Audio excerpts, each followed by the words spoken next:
Hello, Chicago! Oh.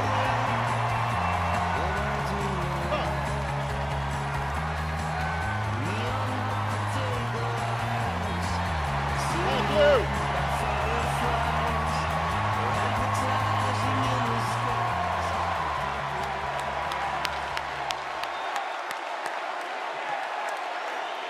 Thank you, thank you. Thank you, everybody. Thank you.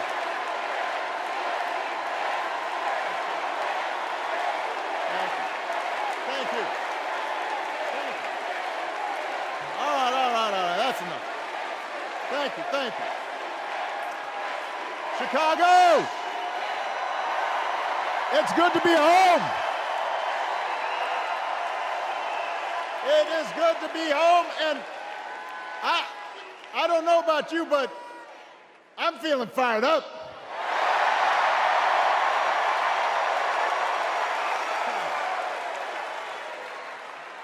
I am feeling ready to go.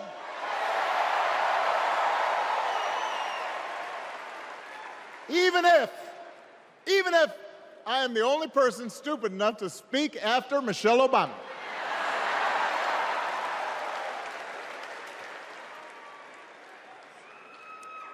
I am feeling hopeful because this convention has always been pretty good to kids with funny names who believe in a country where anything is possible. Because we have a chance to elect someone who has spent her entire life trying to give people the same chances America gave her. Someone who sees you and hears you and will get up every single day and fight for you. The next president of the United States of America, Kamala Harris.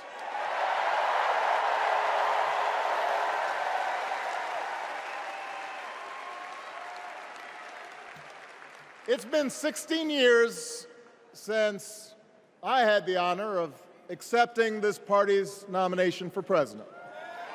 And I know that's hard to believe because I have not aged a bit. But it's true. And looking back, I can say without question that my first big decision as your nominee turned out to be one of my best. And that was asking Joe Biden to serve by my side as vice president.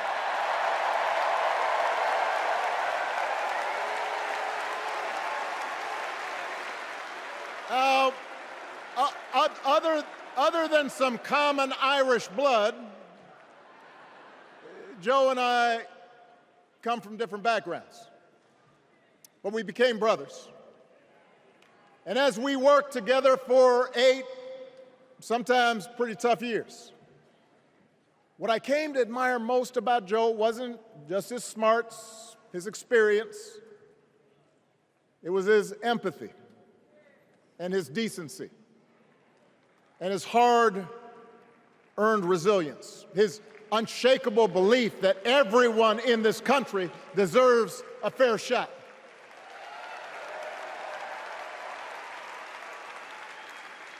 And over the last 4 years, those are the values America has needed most. At a time when millions of our fellow citizens were sick and dying, we needed a leader with the character to put politics aside and do what was right. At a time when our economy was reeling, we needed a leader with the determination to drive what would become the world's strongest recovery. 15 million jobs, higher wages, lower health care costs.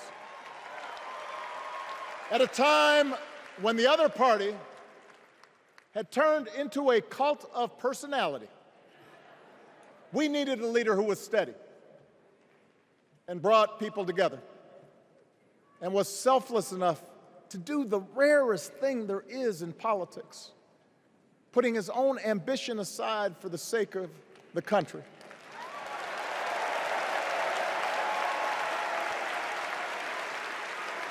History will remember Joe Biden as an outstanding president who defended democracy at a moment of great danger. And I am proud to call him my president, but I am even prouder to call him my friend.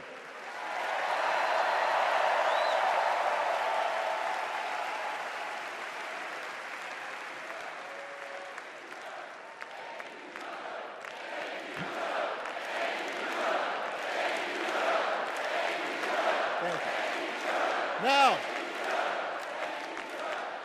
the torch has been passed. Now it is up to all of us to fight for the America we believe in. And make no mistake, it will be a fight. For all the incredible energy we've been able to generate over the last few weeks, for all the rallies and the memes, this will still be a tight race in a closely divided country. A country where too many Americans are still struggling.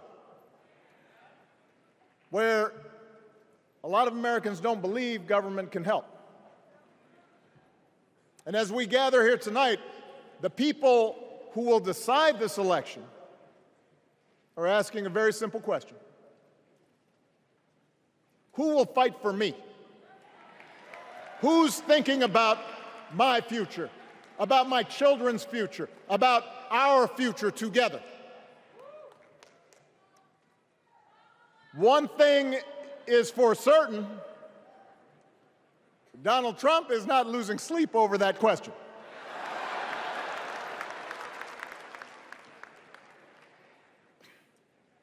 Here's a 78-year-old billionaire who has not stopped whining about his problems since he rode down his golden escalator 9 years ago. It has been a constant stream of gripes and grievances that's actually been getting worse now that he's afraid of losing to Kamala.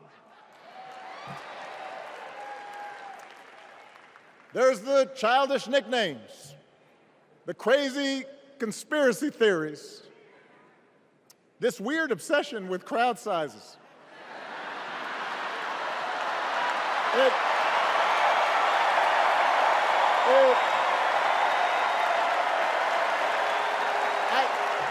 It just goes on and on and on. The other day I heard someone compare Trump to the neighbor who keeps running his leaf blower outside your window every minute of every day.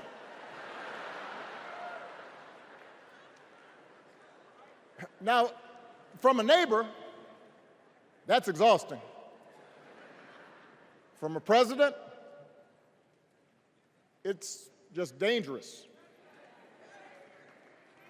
The truth is, Donald Trump sees power as nothing more than it means to his ends. He wants the middle class to pay the price for another huge tax cut that would mostly help him and his rich friends. He killed a bipartisan immigration deal written in part by one of the most conservative Republicans in Congress that would have helped secure our southern border because he thought trying to actually solve the problem would hurt his campaign. He doesn't. Do not boo. Vote.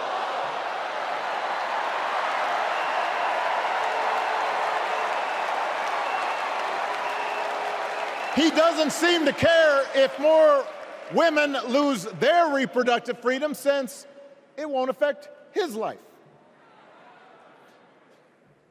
And most of all, Donald Trump wants us to think that this country is hopelessly divided between us and them, between the real Americans, who of course support him, and the outsiders who don't.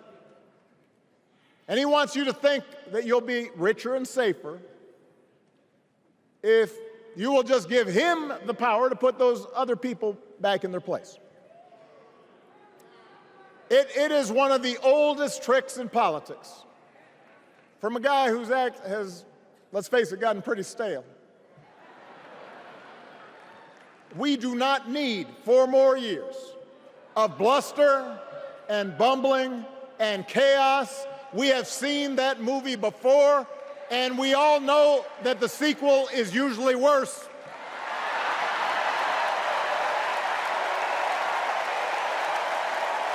America's ready for a new chapter. America's ready for a better story. We are ready for a President Kamala Harris.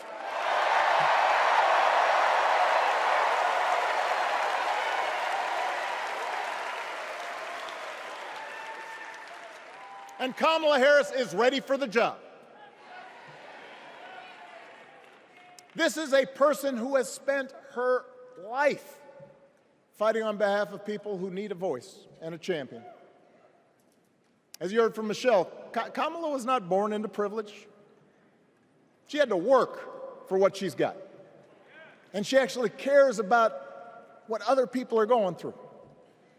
She's not the neighbor running the leaf blower. She's the neighbor rushing over to help when you need a hand. As a prosecutor, Kamala stood up for children who had been victims of sexual abuse. As an attorney general of the most populous state in the country, she fought big banks and for-profit colleges, securing billions of dollars for the people they had scammed. After the home mortgage crisis, she pushed me and my administration hard to make sure homeowners got a fair settlement. Didn't matter that I was a Democrat. Didn't matter that she had knocked on doors for my campaign in Iowa. She was going to fight to get as much relief as possible for the families who deserved it.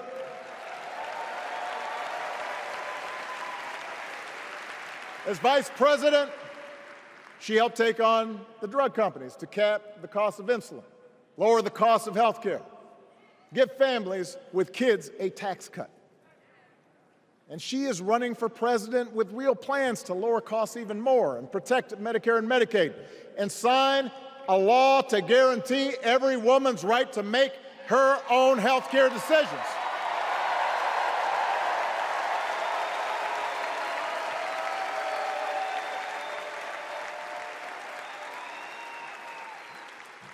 In other words, Kamala Harris won't be focused on her problems. She'll be focused on yours. As president, she won't just cater to her own supporters and punish those who refuse to kiss the ring or bend the knee. She'll work on behalf of every American. That's who Kamala is. And in the White House, she will have an outstanding partner in Governor Tim Walz.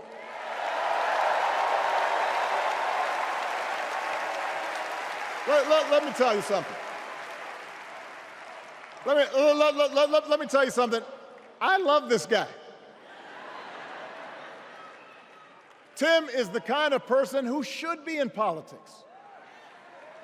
Born in a small town, served his country, taught kids, coached football, took care of his neighbors.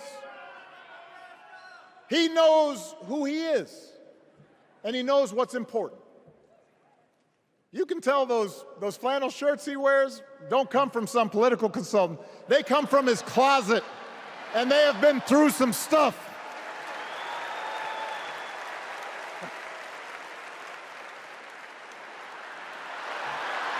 They have been through some stuff. That's right.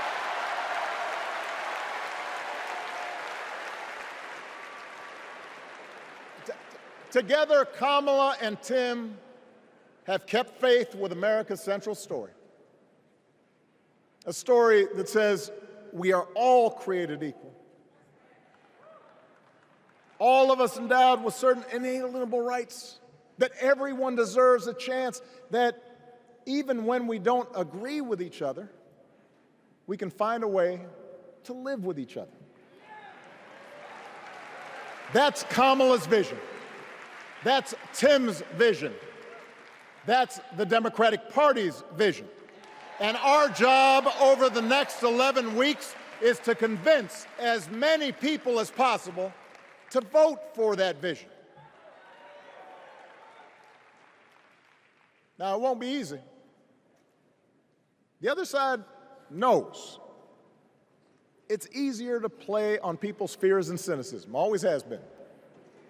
They will tell you that government is inherently corrupt, that sacrifice and generosity are for suckers.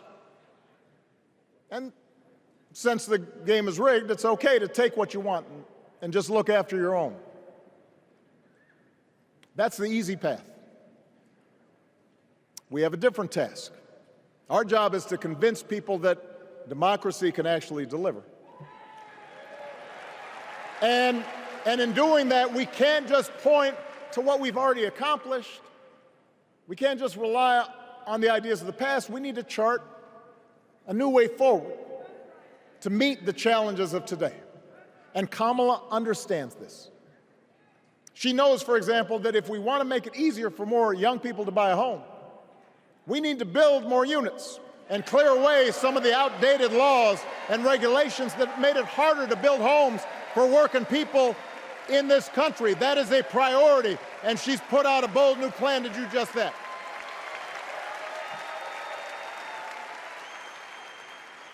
On health care, we should all be proud of the enormous progress that we've made through the Affordable Care Act,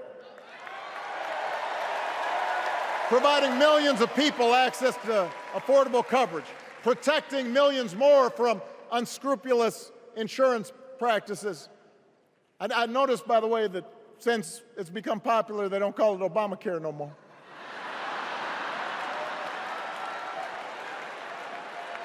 But Kamala knows we can't stop there, which is why she'll keep working to limit out-of-pocket costs.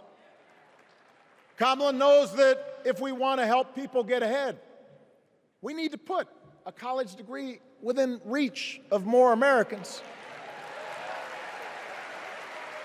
But she also knows college shouldn't be the only ticket to the middle class. We need to follow the lead of governors like Tim Walz, who said, if you've got the skills and the drive, you shouldn't need a degree to work for state government. And in this new economy, we need a president who actually cares about the millions of people all across this country who wake up every single day to do the essential, often thankless work, to care for our sick, to clean our streets, to deliver our packages. We need a president who will stand up for their right to bargain for better wages and working conditions. And Kamala will be that president.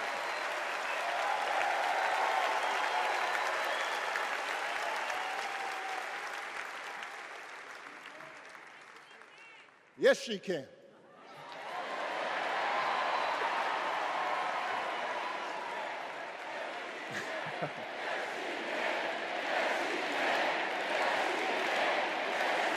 Yes, she can. A Harris-Walz administration can help us move past some of the tired old debates that keep stifling progress.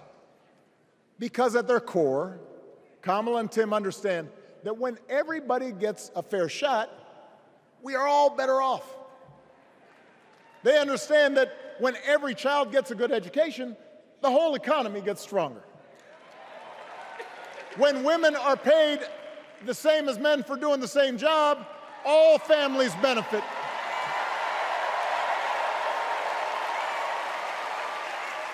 They understand that we can secure our borders without tearing kids away from their parents, just like we can keep our streets safe while also building trust between law enforcement and the communities they serve and eliminating bias. That will make it better for everybody.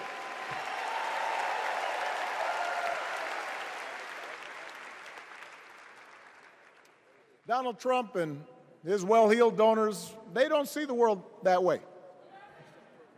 For them, one group's gains is necessarily another group's loss. For them, freedom means that the powerful can do pretty much what they please, whether it's fire workers trying to organize a union, or put poison in our rivers, or avoid paying taxes like everybody else has to do.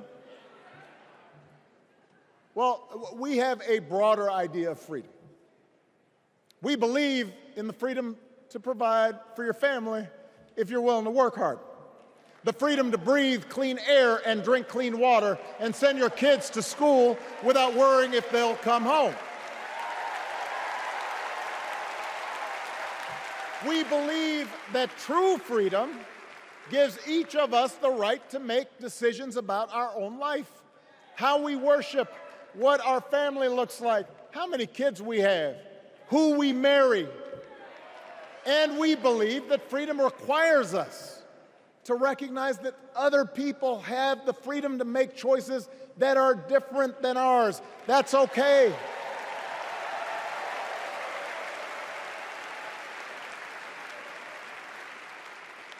That's the America Kamala Harris and Tim Walz believe in.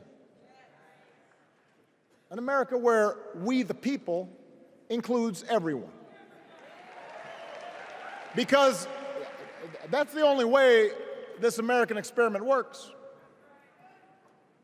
And despite what our politics might suggest, I think most Americans understand that. Democracy isn't just a bunch of abstract principles and dusty laws in some book somewhere. It's the values we live by. It's the way we treat each other, including those who don't look like us, or pray like us, or see the world exactly like we do.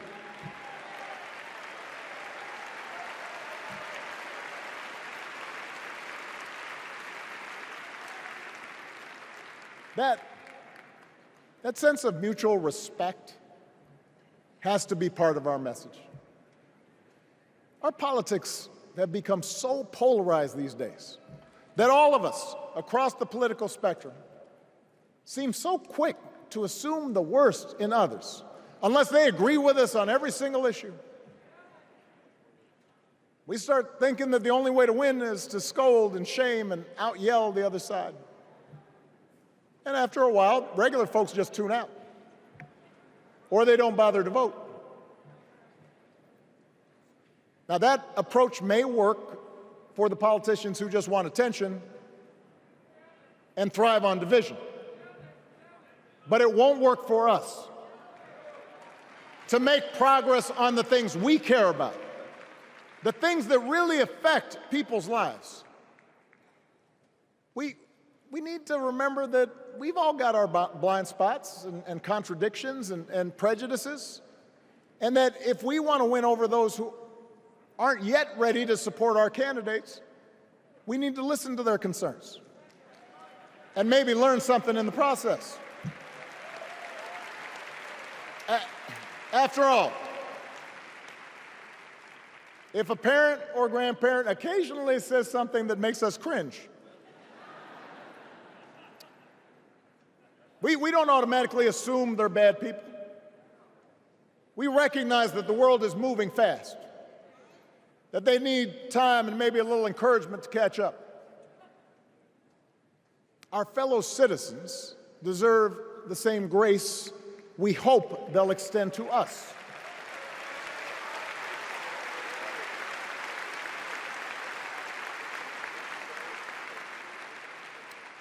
That's how we can build a true democratic majority, one that can get things done. And by the way, that does not just matter to the people in this country. The rest of the world is watching to see if we can actually pull this off.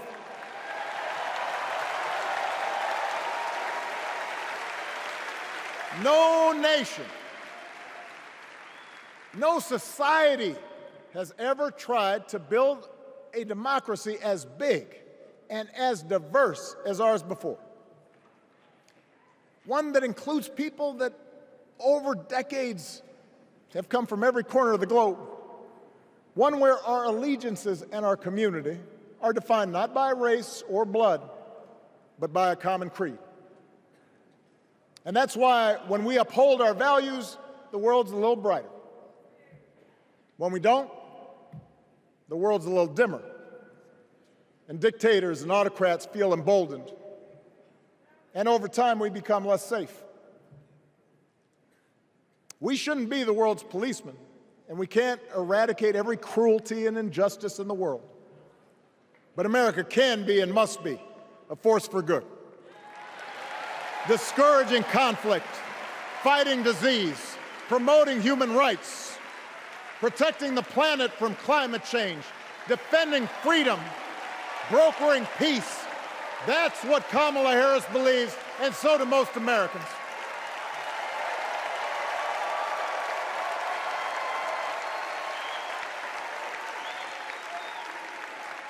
Now,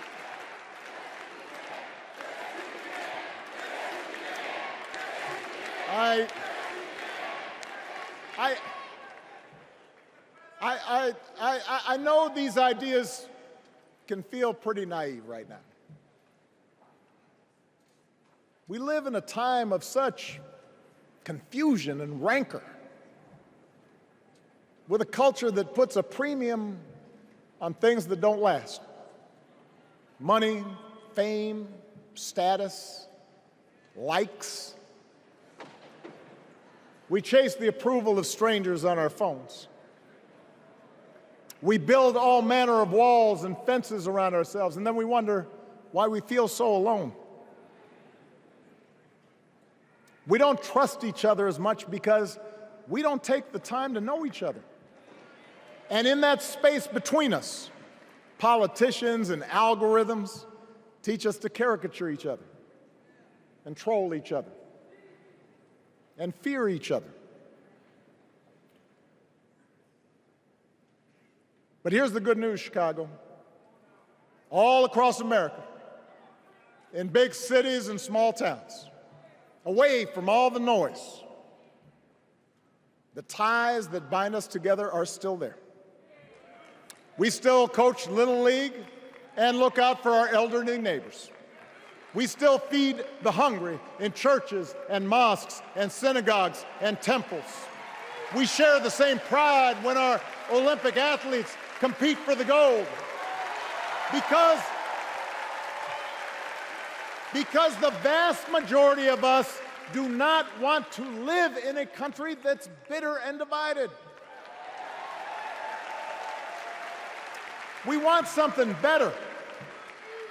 We want to be better. And the joy and the excitement that we're seeing around this campaign tells us we're not alone.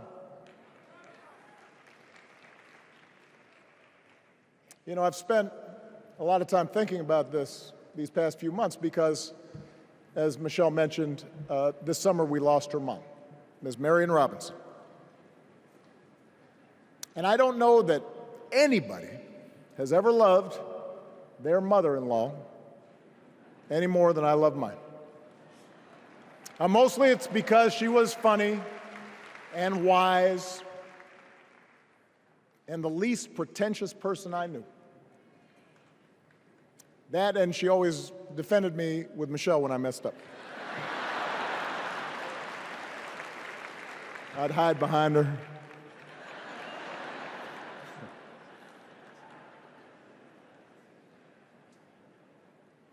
But I also think one of the reasons Mary and I became so close was she reminded me of my grandmother, the woman who helped raise me as a child. And on the surface, the two of them did not have a lot in common. One was a black woman from right here, south side of Chicago, right down the way. Went to Englewood High School. The other was a little old white lady born in a tiny town called Peru, Kansas.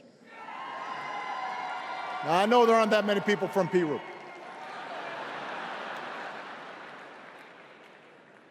And yet they shared a basic outlook on life.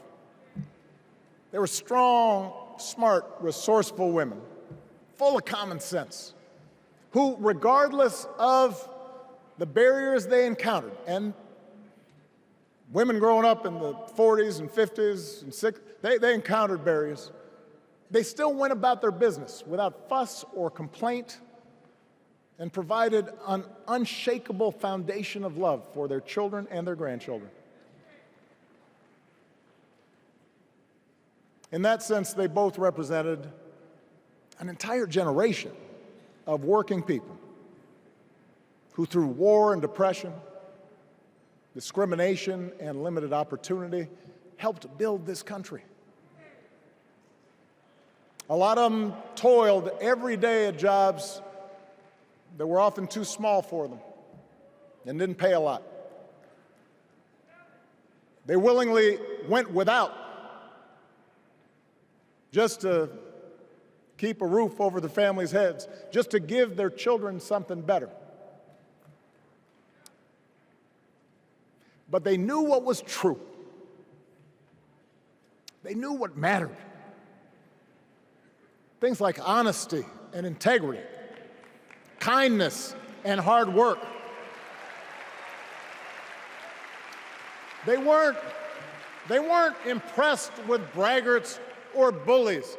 They didn't think putting other people down lifted you up or made you strong. They didn't spend a lot of time obsessing about what they didn't have. Instead, they appreciated what they did. They found pleasure in simple things: a card game with friends, a good meal, and laughter around the kitchen table, helping others, and most of all, seeing their children do things and go places that they would have never imagined for themselves.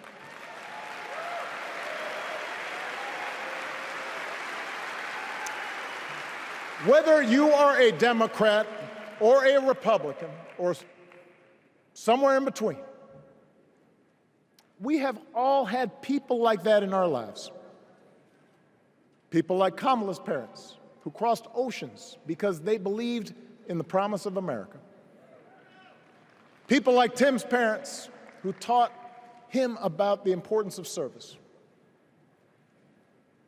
Good, hard-working people who weren't famous or powerful, but who managed in countless ways to leave this country just a little bit better than they found it. As much as any policy or program, I believe that's what we yearn for. A return to an America where we work together and look out for each other. A restoration of what Lincoln called, on the eve of Civil War, our bonds of affection. An America that taps what he called the better angels of our nature. That is what this election is about. And I believe that's why, if we each do our part over the next 77 days, if we knock on doors, if we make phone calls, if we talk to our friends, if we listen to our neighbors, if we work like we've never worked before, if we hold firm to our convictions, we will elect Kamala Harris as the next President of the United States, and Tim Walz as the next Vice President of the United States. We will elect leaders up and down the ballot who will fight for the hopeful, forward-looking America we all believe in, and together we too will build a country that is more secure and more just, more equal, and more free. So let's get to work. God bless you, and God bless the United States of America.